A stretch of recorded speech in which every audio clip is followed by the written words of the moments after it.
ደሃ ላይ የሚደረግን ማንኛውም አይነት የመብት ጥሰትን ብልጽግና እናቶች ላይ የሚደረግን ምንም አይነት ግፍና የመብት ጥሰትን የማይታገስ ፓርቲ መሆኑን እንግዲህ ማሳያ ነው። ከንቲባው ታስሮ ነበር በዚህ ከአጫሉ ግድያ ጋር በተያያዘ ሌሎች የጸጥታ አካላት ታስረዋል፣ ፖሊሶች ታስረዋል አይደል? ልክ እንደዛ አይነት እርምጃዎች ግን ባንድ ያ ከሆነ በኋላ ከዛ በኋላ የተወሰደ እርምጃ አልሰማንም አላየንም። አመራር የትኛውም የሥራ ኃላፊ ምንም አይነት ጥላ ምንም አይነት ከለላ የማይደረግለትን መሆኑንና ስልጣን መነሳት እስከ እስር ድረስ ቅጣት የሚሰጠው መሆኑን እና ይሄ ማህበራዊ ሚዲያ በደንብ ህዝቡ ስር ከገባ ጊዜ ጀምሮ ምናያቸው የጸጥታ አካላት የሚሰሯቸው ጥፋቶች አሉ፣ የሰብአዊ መብት ጥሰቶች አሉ። የሚነግዱ ሰዎችን የሚነግዷቸውን ነገሮች መሬት ላይ መድፋት ወይዘሮ ፈዲላ የተናገሩት ነገር ሀቅ ነው ብለን የምንመሰክርበት መሆን አለበት፣ በተግባር መዋል አለበት። አዎ አለበለዚያ የብልጽግና ብቻ ዲስኩር ሆኖ ልቀር ነው ማለት የምርጫ ቅስቀሳ አይነት ነገር ነው የሚሆነው። አለበለዚያ ቤት ሲሰጣቸው አይተን እናውቃለን። መንገድ ላይ የተመቱ እናቶች በልጃቸው ፊት እንዲያይ መወረድ አልነበረባቸውም ተብሎ ቤት የመኖሪያ ቤት ሲሰጣቸውና ለደረሰባቸው የሞራል ስብራት ጥሩ ካሳ ይሆናል ቤቱ። ግን ትልቁ ነገር ይሄ ነገር ዳግመኛ እንዳይከሰት ፈጻሚው ላይ ምን እርምጃ ተወሰደ የሚለው ነው። ማለት ከባድ ንግግር እኮ ነው። የትክክለኛ ፍትሃዊ ምርጫ ነፃና ፍትሃዊ ምርጫ ቢኖር የብልጽግና ፓርቲ አባላት ብልጽግናን አይመርጡትም ብሎ ማለት እንግዲህ ማለት ተገደሉ ማለት ነው። አሁን በፓርቲ ውስጥ ያሉት የሚል እንትን እንድታነሳ ያደርጋል።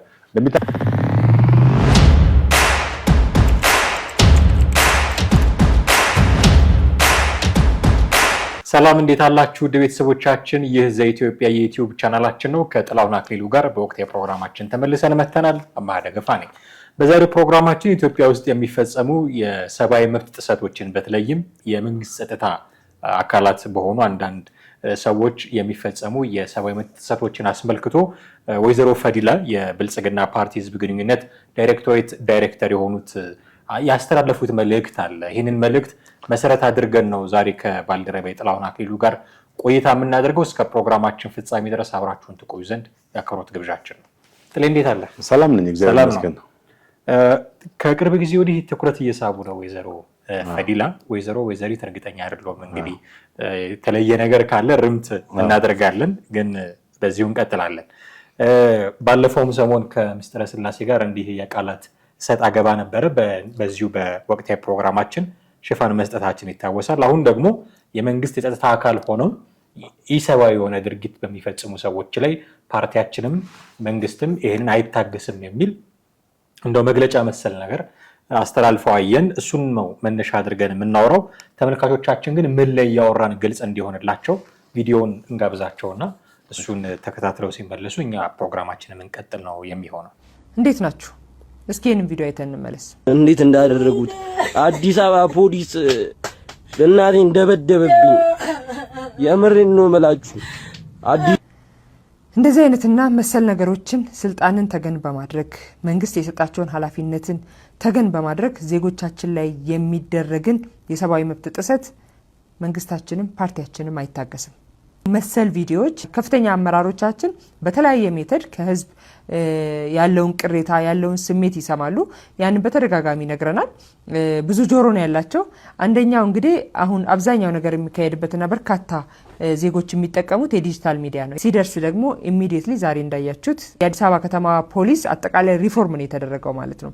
ይህ ሪፎርም የተደረገበት ምክንያት ብልጽግና ደሃ ላይ የሚደረግን ማንኛውም አይነት የመብት ጥሰትን ብልጽግና እናቶች ላይ የሚደረግን ምንም አይነት ግፍና የመብት ጥሰትን የማይታገስ ፓርቲ መሆኑን እንግዲህ ማሳያ ነው።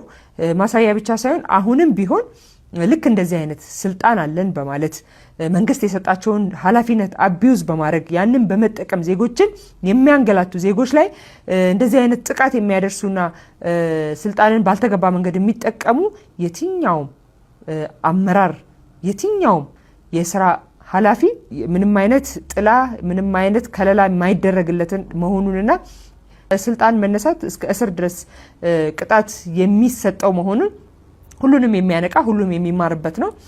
እንግዲህ በዚህ አጋጣሚ ብልጽግና ፓርቲ ችግሮች እያየ ዝም የሚል ፓርቲ ሳይሆን ወይ ደግሞ ፍጹም ነን ብሎ ጆሮውን ደፍኖ የሚቀመጥ ህዝብ ከውጭ የጮኸ ራሱን ዘግቶ የህዝብን ድምጽ የማይሰማ ፓርቲ ሳይሆን እንደዚህ አይነት ህዝብ ላይ የሚደረግን የመብት ጥሰቶችን እግር በእግር እየተከታተለ ጆሮውን አቁሞ እንግዲህ መረጃን በመሰብሰብ ውሎ ሳያድር እርምጃ የሚወስድ ፓርቲ መሆኑን ማሳያ ነው። በአዲስ አበባ ፖሊስ ላይ የተወሰደው እርምጃ አንዱ ማሳያ ነው። አሁንም ይቀጥላል። ሁሉም የመንግስት አመራሮች ሁሉም ኃላፊነት የተሰጣቸው ብልጽግና ፓርቲ መጀመሪያ ዋናው መሰረቱ ህዝብ ስለሆነ ሰው ስለሆነ ትልቁ በፕሮግራሙ ያስቀመጠው ሰውን ቅድሚያ የሚሰጥና ለሰው ልጅ ክብር የሚሰጥ ስለሆነ ለዜጎች ክብር የሚሰጥ ስለሆነ የዜጎችን መብት የዜጎችን ክብር በየትኛውም መንገድ ኮምፕሮማይዝ የማይደረግ መሆኑን ማሳያ ነው። ይሄ ለሁሉም እንግዲህ አለርት ነው። ይሄንን ለማለት ፈልጌ ነው። አመሰግናለሁ። እንግዲህ ጥሌ እንደሰማኸው ዳይሬክተሯ ንግግር እንዲህ አይነት ኢሰብአዊ ድርጊቶች ተቀባይነት የላቸውም፣ እርምጃ እንወስዳለን፣ ፓርቲያችንም ሀገራችንም ለዚህ የሚያሳዩት ፊት የለም የሚል አይነት ነው እና በጥቅሉ ግን እንዴት አገኘኸው? እንግዲህ የብልጽግና የህዝብና ዓለም አቀፍ ግንኙነት ሚኒስትር ናቸው። ሚኒስትር ዴታ እንደዛ ነው ስልጣናቸው አይደለ? የፓርቲው የህዝብ ግንኙነት ዳይሬክተር ናቸው። ዳይሬክተር ነው የሚኒስትር ዴታ ነው? አንድ ነው ስልጣኑ። እንግዲህ እናጣራለን። እሺ ኤኒዌይስ ሚኒስትር ናቸው በሚለው እንወሰደው።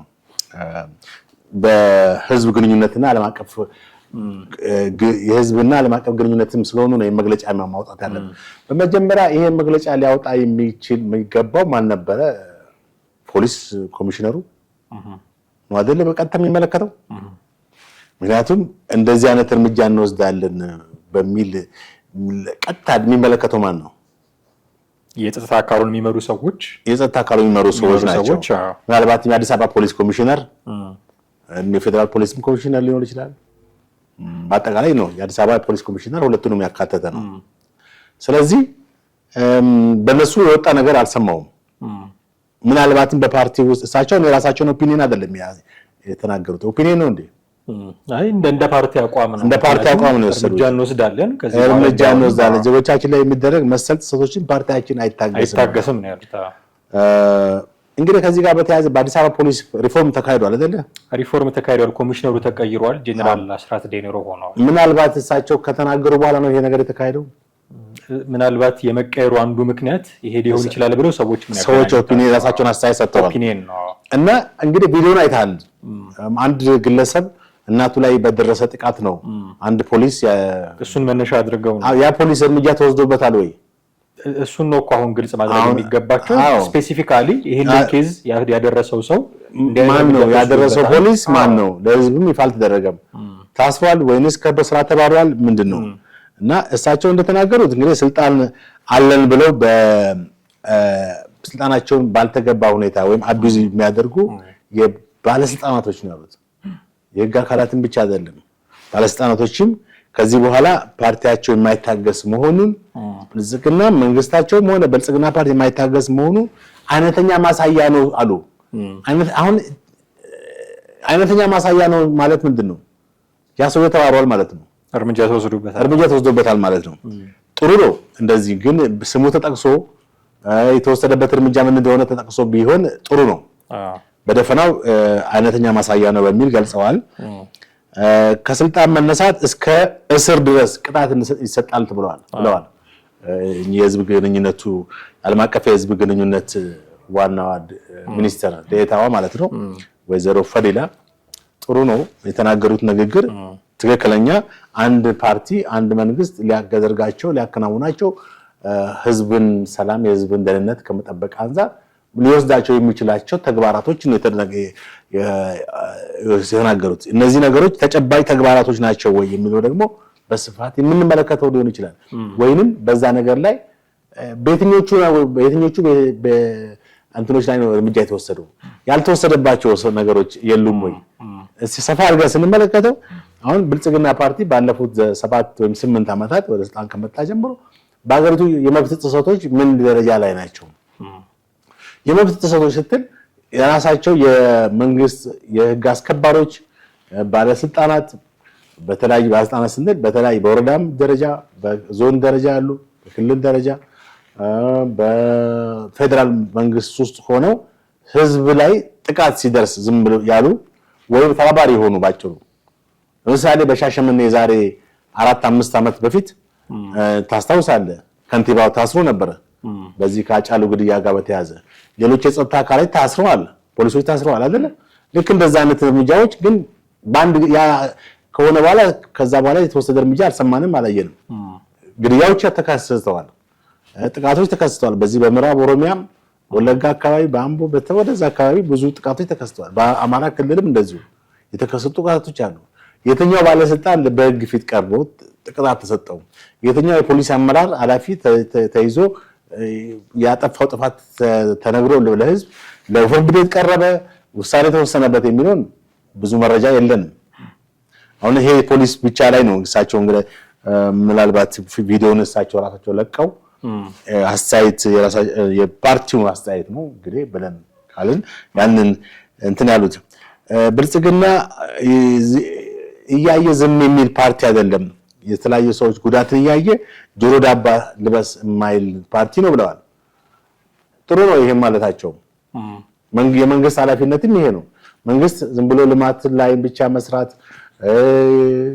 አሁን እንደሚታየው አዲስ አበባ ከተማ ሌሎች ክልሎች ከተማ በሰፊው ልማት እየተካሄደ ነው ጎዳና ማን ነው የኮሪደር ልማት አንስቶ ህንጻዎች መቀየር መታደስና አዳዲስ ህንጻዎች መገንባት ሌሎች የመዝናኛ እንትኖች አረንጓዴ ልማት ምናምን ወዘተ የሁሉ ልማት ለህዝቡ ይጠቅማል ግን ማን ነው የሚኖርበት የሚለውን ነገር ደግሞ ማንሳት ያስፈልጋል ህዝብ እዚህ ጋር እየተጎዳ ህዝብ እየተጠቃ ህዝብ እየተገደለ እዛ ጋር ብታለማ ምንም ዋጋ የለውም ባላንስ መሆን አለበት ፕሮፖርሽናል መሆን አለበት ልማቱ በአንድ በኩል የሰዋዊ ልማቱ ፊዚካል ልማትና ዲቨሎፕመንት አለ ወይም ሂውማን ዲቨሎፕመንት እና ፊዚካል ዲቨሎፕመንት ምንድነው ፊዚካል ዲቨሎፕመንት ኮሪደሩ የመዝናኛ ቦታዎች አረንጓዴ ልማቶች ምናምን መሰረተ ልማቱ ሁሉ ጠቅላላ ፊዚካል ልማት ነው ይሄ ሂውማን ዲቨሎፕመንት ደግሞ ሰው ላይ መሰራው ነው ሰዎች ደህንነታቸው ከመጠበቅ አንፃር ሰላማቸው ከመጠበቅ አንፃር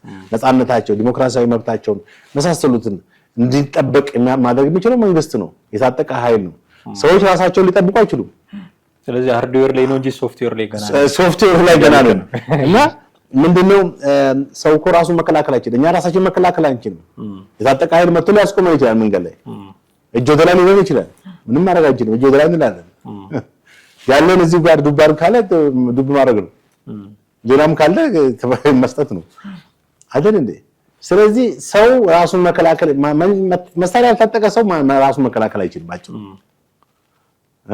መሳሪያ ያልታጠቀ ኃይል የፈለገ በራሱን መከላከል ይችላል ይሄን መከላከል የሚችለው ሞኖፖሊ ኦፍ ፓወር ያለው መንግስት ነው ይሄን የህዝቡን ደህንነትና ሰላም እንደ ጸጥታ ማስጠበቅ የሚችለው መንግስት ነው ስለዚህ ህዝብ ላይ የሚደርሰውን በደል ዝም ብሎ ጆሮ ዳባ የሚል አይደለም ያሉት ነገር በተግባር መታየት አለበት ኦኬ ጥሩ እሳቸው እንዳሉ እኛም አው ልክ ነው ወዘሮ ፈዲላ የተናገሩት ነገር ሀቅ ነው ብለን የምንመሰክርበት መሆን አለበት በተግባር መዋል አለበት አዎ አለበለዚያ የብልጽግና ብቻ ዲስኩር ሆኖ ልቀር ነው ማለት የምርጫ ቅስቀሳ አይነት ነገር ነው የሚሆነው አለበለዚያ እንደሚታወቀው ኢትዮጵያ በሰብአዊ መብት ጥሰት በጣም የምትነቀፍ ሀገር ነች ባለፈው ሳምንትም በዚህ ጉዳይ ላይ ተነጋግረናል መሰለኝ ከዚህ ከአርሲ ጋር በተያያዘ የደረሰውን ጥቃት ታስታውሳለህ ሁሉም ሰው የሚያውቀው ነገር ነው ወደ 30 ምናምን ሰዎች ተገድለዋል በአንድ ማለት በኦርቶዶክስ እምነት ተከታዮች ናቸው በሚል ጥቃት ተደርሶባቸው ተገድለዋል ሌሎችም ደግሞ አካባቢውን ጥለው ጠፍተዋል ሸሽተዋል ተጎዱም ሰዎች አሉ ይሄ ቀላል ነገር አይደለም በተመሳሳይ ከዛ በኋላም እኮ እንደገና ጥቃት እዛው አርሲ ዞን ላይ በእነዚህ ወረዳዎች ላይ ሁሉ ስጋት አለ አሁንም በዛ ቦታ ላይ የሚኖሩ ሰዎች እኮ ከዛሬው ነገ ምን ይከስታል በሚል በፍራትና በትሪት ውስጥ ነው ያሉት እና ይሄ ባለበት ሁኔታ አሁን መንግስት ለመንግስት የሚመሰክረው እሳቸው ጥሩ ነው የፓርቲያቸውን አቋም ለተናገሩት ወይዘሮ ፈዲላ ቢያ ነው ግን መመስከር ያለበት ስለኔ ራሴ ነኝ እንደመመስከር ያለብኝ ሌላኛው ወገን ነው መመስከር ያለበት አይደል የራስ ምስክር እኔ በጣም ጂኒየስ ነኝ እኔ በጣም ስማርት ነኝ ብዬብል ምን ዋጋ ነው ሰው ካልመሰከረልኝ አይደል ሰው ሊመሰክር የሚያደርግ አምብልኝ እንደዚህ ነኝ ብልም ዋጋ የለውም ሰው ነው መመስከር ያለበት ስለዚህ ለዚህ ለብልጽግናም ኢትዮጵያ ህዝብ ነው መመስከር ያለበት። ኢቭን ተቃዋሚ ፓርቲዎችም ሊመሰክሩ ይችላሉ። አሁን በምርጫ ቀስቀሳ ላይ ብዙ ተቃዋሚ ፓርቲዎች እየተናገሩ እንደሆነ እያየን ነው። አብዛኞቹ እንደውም በትናንት ነው መሰለኝ በዚህ በባህር በር በምናምን ትክክለኛ ፍትሃዊና ዲሞክራሲያዊ ምርጫ ቢኖር ብልጽግና ደጋፊዎች ራሳቸው ብልጽግናን አይመርጡትም አለ አንድ ፖለቲካ ፓርቲ አባል። አሳቀኝ ነው በጣም ማለት ከባድ ንግግር እኮ ነው። ትክክለኛ ፍትሃዊ ምርጫ ነፃና ፍትሃዊ ምርጫ ቢኖር የብልጽግና ፓርቲ አባላት ብልጽግናን አይመርጡትም ብሎ ማለት እንግዲህ ማለት ተገደው ነው ማለት ነው። አሁን በፓርቲ ውስጥ ያሉት የሚል እንትን እንድታነሳ ያደርጋል። እንደሚታወቀው ወደ 16 ሚሊዮን የሚጠጉ አባላት ነው ያሉት መሰለኝ። ኢህአዴግ 4 ሚሊዮን ነበረው። ይሄ ደግሞ በአራት እጥፍ የህዝብ ቁጥራችን የህዝብ ቁጥር ሳደገ ነው እንዴ? በአራት እጥፍ ነው እንዲያደገው ባለፉት እሺ ዞሮ ዞሮ ይሄ አሁን የዚህ ሚኒስትሯ ንግግር እኔ አፕሪሼት አደርገዋለሁ። አፕሪሼት ማድረገው ግን በተጨባጭ የማየው ነገር ሲኖር ነው። እውነት የፖሊስ ኃይል የጸጥታ ኃይሎች ህዝብን የሚጠብቁ ለህዝብ ደህንነት የሚቆረቆሩ መሆናቸውን በተጨባጭ እኛ መመስከር አለብን። ኢንዲፔንደንት የሆኑ ሰዎች ከውጪ ሐሳብ ማለት ትክክለኛውን ምስክርነት መስጠት አለብን። አለበለዚያ የአንድ ወገን ስለራስ ብቻ መመስከር ነው የሚሆነው።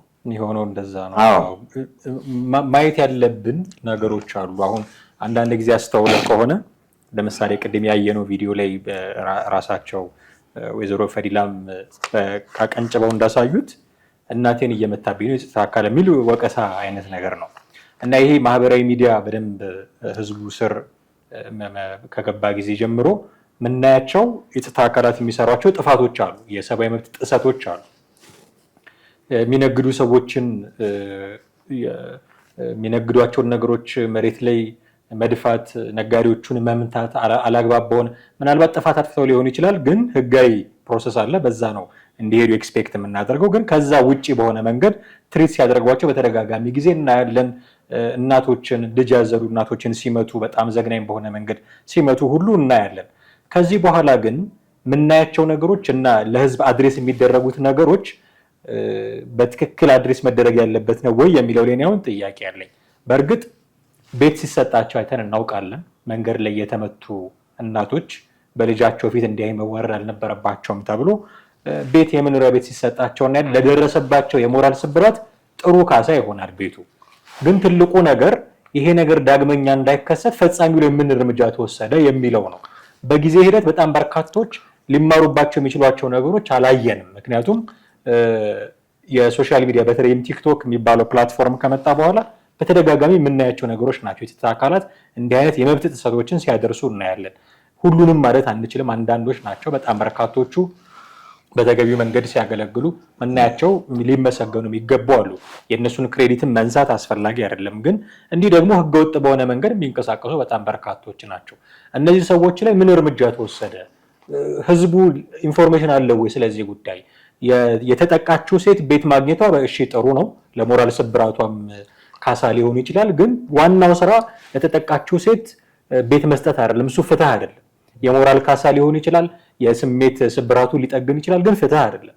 ፍትህ የሚሆነው ጥቃት ያደረሰው ህገወጥ እንቅስቃሴ ያደረገው የጸጥታ አካል ተገቢውን ፍትሃዊ ፕሮሰስ አልፎ ቅጣት ሲያገኝ ነው። በዚህ ደረጃ ምን የምናውቀው ነገር አለን? ምን ኢንፎርሜሽን አለን? ለህዝብ ያደረሱት ነገር ምን አለ? ሪሊ ተሰርቷል? ተሰርቶ ቢሆን ኖሮ ከዛ በኋላ ያሉ ጥፋቶች እንደገና እንዴት ሊከሰቱ ቻሉ? አስተማሪ ነገር ተደረገ ወይ ብለን ስንጠይቅ አሁን የሚኒስትሯ ንግግር እንደው ዝም ብሎ መሰረተ ቢስ እየሆነ እንቸገራለን ብዬ ነው። ትክክል እምልህ አሁን ባልከው መሰረት የህግ የበላይነትን ወይም በአገሪቷ ላይ የህግ የበላይነት አለ ብለንም የምንመሰክረው እንደዚህ አይነት ሰዎች ጉዳት የሚያደርሱ ሰዎች፣ ህዝቡ ላይ ጥቃት የሚያደርሱ ሰዎችን ወደ ፍርድ ቤት ወደ ህግ ሲቀርቡ ነው። ወደ ህግ ቀርበው ፍትህ ሲሰጥ በቅጣታቸው ልክ ፍትህ ሲሰጥ ነው እኛም ሌላም ሰው ሊመሰክር የሚችለው። ምክንያቱም አገሪቷ ላይ እንግዲህ የህግ በላይነት ማለት ማንኛውም ሰው ከህግ በታች ነው። በስልጣን ላይ ያለም ይሁን በስልጣን ላይ ያለ ማለት በሲቪል አመራር የሚሆን በጸጥታ ጉዳይ ላይ ያለም ይሁን ከህግ በታች ነው የትኛውም ይላል። እንግዲህ ህገ መንግስት ያለን ለዚህ ነው። ህገ መንግስት ብለን አቀቀን ወጣም ወርደ ሁላችንም ምን ልታደርበት ያገርታ ህገ መንግስት አለ። ስለ ወንጀል መቅጫ የወንጀል መቅጫ ህግ አለ። ስለዚህ እነዚህ ህጎች ምንድነው የሚሉት? አንቀጾቹ ምንድነው የሚሉት? ማንኛውም ሰው የህግ አካል ከሆነ ያጥፋ ይላል ወይ? የህግ አካል ከሆነ በዱላ ይደብድበው ይላል ወይ? በሰደፍ ይምታው ይላል ወይ? መብት የለውም። ህግ በአግባቡ ሰው ማለት አንድ ሰው ጥፋተኛ ከሆነ በወንጀል የሚጠየቅበት ህግ በአግባቡ አለ። ወደ ፍርድ ቤት ወደ እስር ቤት ወስዶ ከዛ በኋላ ወደ አቃቤ ህግ ሄዶ በዛ መሰረት ፍርድ ቤት የሚቀርበት ሂደት ነው ያለው።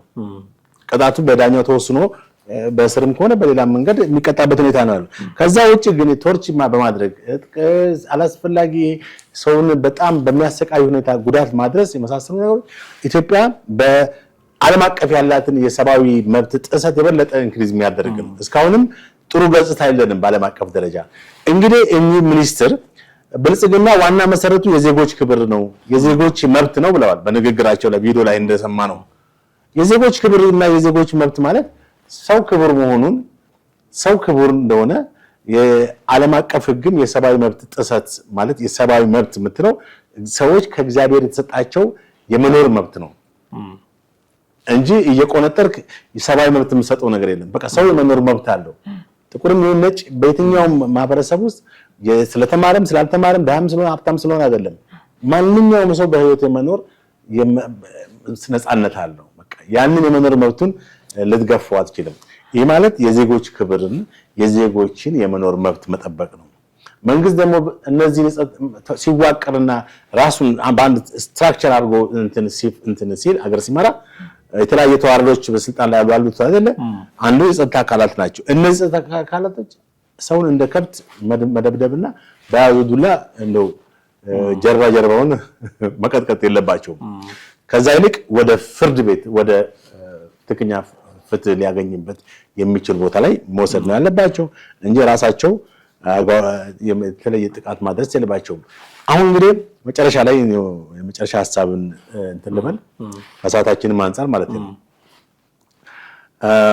ይህ ሚኒስትር ንግግር በጣም መልካም ነው። ከአንጀታቸው ነው ብዬ አስባለሁ እንጂ ላይላዩን አይደለም። የፖለቲካ ቋንቋም ነው ብዬ አልናገርም። ለፖለቲካ ፍጆታም አንደኛ ወጣት ናቸው። ከወጣትነታቸው አንፃር ቅርብ ጊዜ ወደ ፖለቲካ የመጡ ናቸው። ስለዚህ የተበረዘ ጭንቅላት የላቸው ብዬ አስባለሁ። በዚህ በሴራ ፖለቲካና በውሸት ፖለቲካ በማስመሰል ፖለቲካ ውስጥ የገቡ ናቸው ብዬ አላስብም። ከወጣትነታቸው አንፃር ብዙ መልካም ነገሮች ከሳቸው አንደበት ከሳቸው አምሮ ይፈልቃሉ ብዬ አስባለሁ። የተናገሩት እውነት ነው ብለን አስብ፣ ትክክል ነው። ነገር ግን በዚህ ልክ የሌሎች በጸጥታ ላይ ስፍራ ላይ ያሉ ሰው ጸጥታ አካላቶች፣ ፖሊሶች፣ ሌሎችም የሚመለከታቸው ጉዳይ የዜጎችን ሰብአዊ መብት ማክበርና ማስጠበቅ እንዳለባቸው ነው የተናገሩት። እኚህ ሴት የሰብአዊ ክብር ነው የገለጹት። የሰብአዊ መብት ክብር ነው የገለጹት። ትልቅ ነገር ነው። ስለዚህ በዚህ ልክ የጸጥታ አካላቶቻችን መገኘት አለባቸው ቦታ ላይ ብዬ አስባለሁ። ሁለት ነገሮች አንስቶ ማለፍ ይቻላል እዚህ ላይ። አንደኛው ምንድነው የደንብ ልብስ መልበስ ማለት የጸጥታ አካላት ሆነህ ያንን የደንብ ልብስ ለብሰሃል ማለት የፈለግከውን ነገር እንድታደርግ መብት አለህ ማለት አይደለም። ይሄ ቅድም አንተ የሰው ኃይል ልማት ላይ መሰራት አለበት ሲባልም አንዱ ይሄ ያንን የደንብ ልብስ መልበስ ማለት ዜጋን እንደፈለክ ማድረግ ትችላለህ ማለት አይደለም። ከህገ ወጥ የሆኑ ነገሮችን ማድረግ ትችላለህ ማለት አይደለም። አንደኛ። ሁለተኛ ህግን ሌላው ኦርዲነሪ የሆነ ሰው የሚያከብረው ህግ የሚያስከብረው አካል አክብሮ ሲገኝ ነው። እሱ ሳያስከብር እኔ አክብር ቢለኝ እንዴት ልሰማው ከሚለው ይልቅ የሚያደርገው ነገር ነው የሚገዛኝ የሚያሳየኝ እሱ ነው። ስለዚህ ሁለቱን ነገሮች በደንብ ከግምት ውስጥ ማስገባት ያስፈልጋል። የሚኒስትሯም ደግሞ ንግግር መሬት ላይ የወረደ ተግባራዊ የሚደረግ እና እንዲሁ ለምርጫ ቅስቀሳ ወይ ደግሞ ለገጽታ ግንባታ ብቻ የሚደረግ እንዳይሆን መሬት የያዘ ነገር እንዲሆንም ደግሞ በዚሁ እግረ መንገዳችንን መልዕክት ማስተላለፍ እንፈልጋለን። እጅግ አድርጌ አመሰግናለሁ። ውድ ቤተሰቦቻችን እናንተም ከኛ ጋር ነበራችሁ ቆይታ እጅግ አድርገን ነው የምናመሰግናችሁ።